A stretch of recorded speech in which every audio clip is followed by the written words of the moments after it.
ಸಂಪತ್ತು, ವಸ್ತ್ರ, ನೆಂಟು ಯಾವ ಸಮಯದಲ್ಲಾದರೂ ಕೂಡ ಯಾವ ಕ್ಷಣದಲ್ಲಾದರೂ ನಿಮ್ಮನ್ನು ಕೈ ಬಿಡಬಹುದು. ಆದರೆ ಭಗವಂತ ಮಾತ್ರ ನಿಮ್ಮ ಕೈ ಹಿಡಿಯುತ್ತಾನೆ, ನಿಮ್ಮ ಕೈ ಹಿಡಿದು ರಕ್ಷಿಸುತ್ತಾನೆ. ಚಿಂತಿಸಬೇಡಿ, ಜೀವನದಲ್ಲಿ ಆಗುವುದೆಲ್ಲ ಒಳ್ಳೆಯದಕ್ಕೆ ಅಂತ ಮುಂದೆ ಸಾಗಿ. ನಿಮ್ಮ ಪರಿಸ್ಥಿತಿ ಕೆಟ್ಟದ್ದಿರುವಾಗ ಸಮಯ ಮತ್ತು ದೇವರನ್ನು ನಂಬಿ. ಯಾಕೆಂದರೆ ಸಮಯಕ್ಕೆ ಕಲ್ಲಿದ್ದಲನ್ನು ಕೂಡ ವಜ್ರವನ್ನಾಗಿ ಪರಿವರ್ತಿಸುವ ಶಕ್ತಿ ಇದೆ. ಪರಮಾತ್ಮನಿಗೂ ಕೂಡ ಭಿಕ್ಷಕನನ್ನು ರಾಜನನ್ನಾಗಿಸುವ ಶಕ್ತಿ ಇದೆ. ಸ್ವಲ್ಪ ತಡವಾದರೂ ಕೂಡ ಸರಿಯಾದದ್ದೇ ನಡೆಯುತ್ತದೆ. ನಿಮಗೆ ಏನು ಬೇಕೋ ಅದೇ ನಡೆಯುತ್ತದೆ. ದಿನ ಕೆಟ್ಟದ್ದು ಇರಬಹುದು, ಆದರೆ ಜೀವನ ಕೆಟ್ಟದ್ದಲ್ಲ. ಸ್ವಲ್ಪ ತಾಳ್ಮೆ ಇರಲಿ, ಎಲ್ಲವೂ ಕೂಡ ನೆರವೇರುತ್ತದೆ. ಆಕಾಶದೆತ್ತರಕ್ಕೆ ಹಾರುವ ಹಕ್ಕಿ ಯಾವತ್ತಿಗೂ ಕೂಡ ಅಹಂಕಾರ ಪಡುವುದಿಲ್ಲ. ಯಾಕೆಂದರೆ ಅದಕ್ಕೆ ತಿಳಿದಿದೆ ಆಕಾಶದಲ್ಲಿ ಕುಳಿತುಕೊಳ್ಳಲು ಅದಕ್ಕೆ ಸ್ಥಳವೇ ಇಲ್ಲ ಅಂತ. ಮನುಷ್ಯನಿಗೆ ತನಗೆ ಸಿಕ್ಕಂತಹ ಯಶಸ್ಸು ಕೊಂಚ ತಲೆಗೆ ಏರಿದರೆ ಸಾಕು, ಅಹಂಕಾರದ ರೇಖೆಯನ್ನೇ ದಾಟಿ ಬಿಡುತ್ತಾನೆ. ಯಾಕೆಂದರೆ ಅವನು ಬೇಗ ಮರೆತು ಬಿಡುತ್ತಾನೆ ಈ ಪ್ರಪಂಚದಲ್ಲಿ ಯಾವುದೂ ಶಾಶ್ವತವಲ್ಲ ಎನ್ನುವುದನ್ನು. ನಿಮ್ಮ ವಿವೇಕವನ್ನು ನಿಮ್ಮ ಸ್ವಾರ್ಥವೇ ಮುಳುಗಿಸುತ್ತದೆ.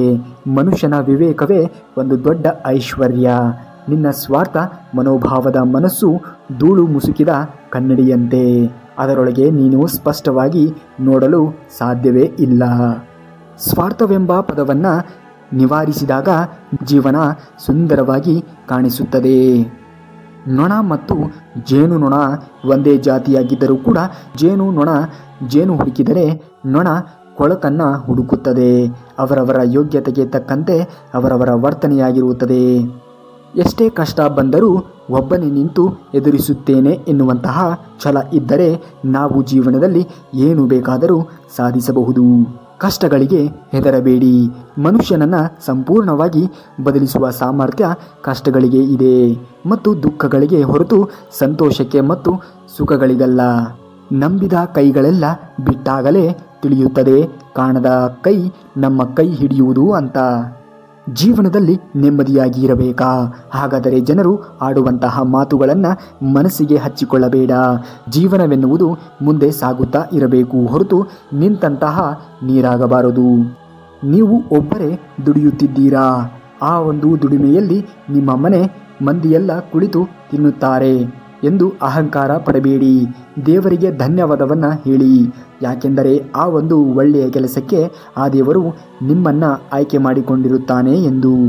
ಮನುಷ್ಯನ ವ್ಯಕ್ತಿತ್ವ ಯಾವಾಗ ಎದ್ದು ಕಾಣಿಸುತ್ತದೆ ಎಂದರೆ ನಮ್ಮವರಿಂದ ನಿಂದನೆಗೆ ಒಳಗಾದಾಗ. ಕಹಿಯಾಗಿದೆ ಆದರೆ ಸತ್ಯವಾಗಿದೆ. ಧೈರ್ಯ ಕಳೆದುಕೊಳ್ಳಬೇಡಿ. ಇನ್ನು ಮುಂದೆ ಸಾಗುವುದಿದೆ. ನಿಮ್ಮ ಕೈಯಿಂದ ಆಗಲ್ಲ ಅಂದವರ ಮುಂದೆ ಮಾಡಿ ತೋರಿಸಬೇಕು. ಸಂಬಂಧಗಳಿಗೆ ಗೌರವವನ್ನು ಕೊಡಬೇಕಾ? ಹಾಗಾದರೆ ಆ ಒಂದು ಕೆಲಸವನ್ನು ಈಗಲೇ ಮಾಡಿ. ಯಾಕೆಂದರೆ ಆಮೇಲೆ ಒಣಗಿದ ಮರಕ್ಕೆ ನೀರು ಹಾಕಿ ಅದು ಚಿಗುರಲಿ ಎಂದು ಆಸೆ ಪಡುವುದು ವ್ಯರ್ಥ. ಕೆಲವು ಮಾತುಗಳು ಮುಳ್ಳಿಗಿಂತಲೂ ಕೂಡ ಜೋರಾಗಿ ಚುಚ್ಚುತ್ತವೆ. ಮುಳ್ಳಿನಿಂದ ಆದ ಗಾಯ ವಾಸಿಯಾಗಬಹುದು, ಆದರೆ ಹೃದಯಕ್ಕೆ ಆದಂತಹ ಗಾಯವು ಜೀವನ ಪೂರ್ತಿ ಗಾಯವಾಗಿಯೇ ಉಳಿಯುತ್ತದೆ. ಇನ್ನೊಬ್ಬರ ಜೀವನದಲ್ಲಿ ತಮಾಷೆಗೂ ಕೂಡ ಆಟ ಆಡಬೇಡಿ. ಯಾಕೆಂದರೆ ನಿಮ್ಮನ್ನು ಆಡಿಸಲು ಮೇಲೆ ಒಬ್ಬ ಇದ್ದಾನೆ ಅನ್ನುವುದನ್ನು ಮರೆಯಬೇಡಿ. ದೊಡ್ಡವರಾಗಲು ಪ್ರಯತ್ನಿಸಬೇಡಿ, ಒಳ್ಳೆಯವರಾಗಲು ಪ್ರಯತ್ನಿಸಿ. ಆಗ ನೀವೇ ದೊಡ್ಡವರಾಗುತ್ತೀರಾ. ನೀವು ಒಮ್ಮೆಯಾದರೂ ಒಂಟಿಯಾಗಿ ಇರುವುದನ್ನು ಕಲಿತುಕೊಳ್ಳಿ. ಯಾವುದು ಸತ್ಯ, ಯಾವುದು ಸುಳ್ಳು, ಯಾವುದು ಸರಿ, ಯಾವುದು ತಪ್ಪು, ಯಾರು ನಮ್ಮವರು, ಯಾರು ಬೇರೆಯವರು ಎನ್ನುವುದರ ಪರಿಚಯವಾಗಿಬಿಡುತ್ತದೆ ಆಗ ನಿಮಗೆ. ನಮ್ಮ ಸಾಧನೆ ಹೇಗಿರಬೇಕು ಅಂದರೆ ನಮ್ಮ ಯೋಗ್ಯತೆ ಬಗ್ಗೆ ಅವಮಾನ ಪಟ್ಟವರೆಲ್ಲ ನಮ್ಮನ್ನು ಮಾತನಾಡಿಸುವ ಮೊದಲು ತಮ್ಮ ಯೋಗ್ಯತೆಯ ಬಗ್ಗೆ ಯೋಚಿಸುವಂತೆ ಇರಬೇಕು. ಒಳ್ಳೆಯ ನಡತೆಯಿಂದ ನಮಗೆ ಯಾವುದೇ ರೀತಿಯ ಸಂತೋಷ ಸಿಗದೇ ಇರಬಹುದು, ಆದರೆ ಇಂತಹ ಗುಣಗಳಿಗೆ ಸಾವಿರಾರು ಹೃದಯ ಗೆಲ್ಲುವ ಶಕ್ತಿ ಇರುತ್ತದೆ. ಯಾವುದು ನಿನ್ನ ಭಾಗ್ಯದಲ್ಲಿ ಇದೆಯೋ ಅದು ನಿನಗೆ ಸಿಕ್ಕೇ ಸಿಗುತ್ತದೆ. ಯಾವುದು ನಿನ್ನದಲ್ಲವೋ ಅದು ನೀನು ಎಷ್ಟೇ ಪ್ರಯತ್ನವನ್ನು ಪಟ್ಟರೂ ಕೂಡ ಸಿಗಲಾರದು. ಚಿಂತಿಸಬೇಡ. ಜೀವನದಲ್ಲಿ ಬರುವುದೆಲ್ಲವನ್ನು ಬಂದಂತೆ ಸ್ವೀಕರಿಸುವುದನ್ನು ಕಲಿತುಕೋ. ಬೇರೆಯವರ ಮೇಲೆ ತೀರಿಸಿಕೊಂಡಂತಹ ಸೇಡಿನಿಂದ ಸಿಗುವ ಸಂತೋಷ ಕೇವಲ 2 ದಿನ ಮಾತ್ರ ಇರುತ್ತದೆ.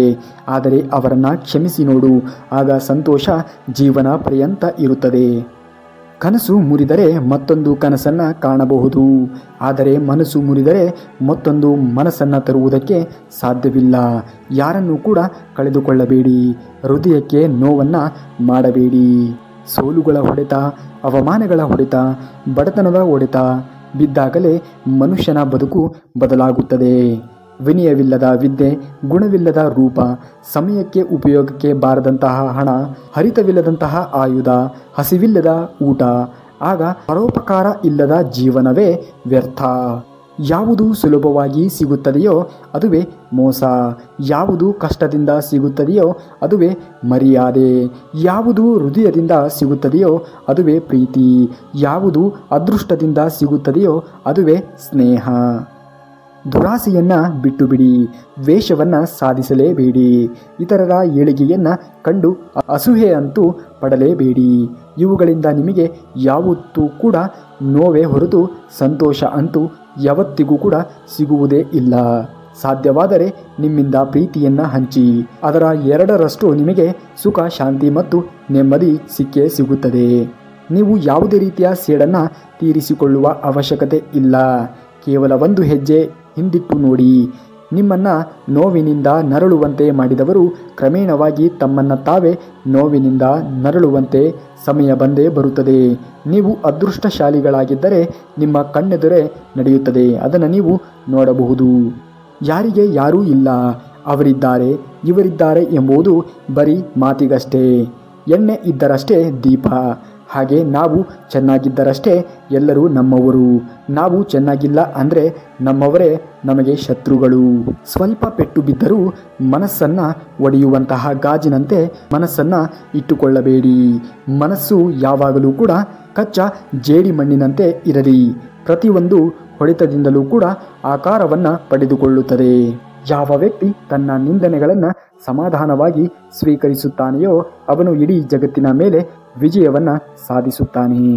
ನಮಗೆ ಯಾರೋ ಮೋಸ ಮಾಡಿದರೆಂದು ನೊಂದುಕೊಳ್ಳುವುದಕ್ಕಿಂತ ನಾವೇ ದುಡುಕಿ ಮೋಸ ಹೋದೆವು ಎಂದು ಸಮಾಧಾನಗೊಳ್ಳುವುದು ತುಂಬ ಉತ್ತಮ. ನೀವು ಒಂಟಿ ಅಂತ ನಿಮಗೆ ಅನಿಸುತ್ತಿದೆಯೇ? ಸೂರ್ಯನೂ ಕೂಡ ಒಂಟಿ, ಆದರೂ ದಿನಾಲೂ ಕೂಡ ಅವನು ಪ್ರಪಂಚವನ್ನು ಬೆಳಗುತ್ತಾನೆ. ನಿಮ್ಮ ತಪ್ಪಿಲ್ಲದೆ ಯಾರೇ ನಿಮ್ಮನ್ನು ನಿಂದಿಸಿದರೂ ಪ್ರತೀಕಾರ ತೀರಿಸಿಕೊಳ್ಳಲು ನಿಮ್ಮಿಂದ ಆಗದೆ ಹೋದರೂ ಕಾಲ ಅವರನ್ನು ತಪ್ಪದೆ ಶಿಕ್ಷಿಸುತ್ತದೆ. ಯಾಕೆಂದರೆ ಅವರು ಮಾಡಿದ ಕರ್ಮಗಳಿಗೆ ಅವರೇ ಶಿಕ್ಷೆಯನ್ನು ಅನುಭವಿಸಬೇಕು. ಆದುದೆಲ್ಲ ಒಳ್ಳೆಯದಕ್ಕೆ ಆಗಿದೆ, ಆಗುವುದೆಲ್ಲ ಒಳ್ಳೆಯದೇ ಆಗುತ್ತದೆ, ಆಗಲಿರುವುದೂ ಸಹ ಒಳ್ಳೆಯದೇ ಆಗಲಿದೆ. ರೋಧಿಸಲು ನೀನೇನು ಕಳೆದುಕೊಂಡಿರುವೆ? ಕಳೆದುಕೊಳ್ಳಲು ನೀನು ತಂದಿರುವುದಾದರೂ ಏನು? ನಾಶವಾಗಲು ನೀನು ಮಾಡಿರುವುದಾದರೂ ಏನು? ನೀನೇನು ಮಾಡಿದ್ದರೂ ಕೂಡ ಅದನ್ನು ಇಲ್ಲಿಂದಲೇ ಪಡೆದಿರುವೆ. ದೇವರು ತಡ ಮಾಡಿದರೂ ಕೂಡ ನ್ಯಾಯವನ್ನೇ ಮಾಡುತ್ತಾನೆ, ಆದರೆ ಅನ್ಯಾಯ ಎಂದಿಗೂ ಕೂಡ ಮಾಡುವುದಿಲ್ಲ. ತಡ ಮಾಡುವುದರ ಹಿಂದೆ ಅದ್ಭುತಗಳು ನಡೆಯುತ್ತವೆ, ಕಾದು ನೋಡಬೇಕು ಅಷ್ಟೇ. ಇದೇ ರೀತಿಯಾಗಿರುವಂತಹ ಮಾಹಿತಿಗಳಿಗಾಗಿ ನಮ್ಮ ಚಾನಲ್ನ ಸಬ್ಸ್ಕ್ರೈಬ್ ಮಾಡ್ಕೊಳ್ಳಿ ಅಂತೇಳಿ ಹೇಳ್ತಾ ಈ ವಿಡಿಯೋಗೆ ಒಂದು ಲೈಕ್ ಮಾಡಿ. ಮುಂದಿನ ವಿಡಿಯೋದಲ್ಲಿ ಸಿಗುವವರೆಗೂ ಧನ್ಯವಾದ.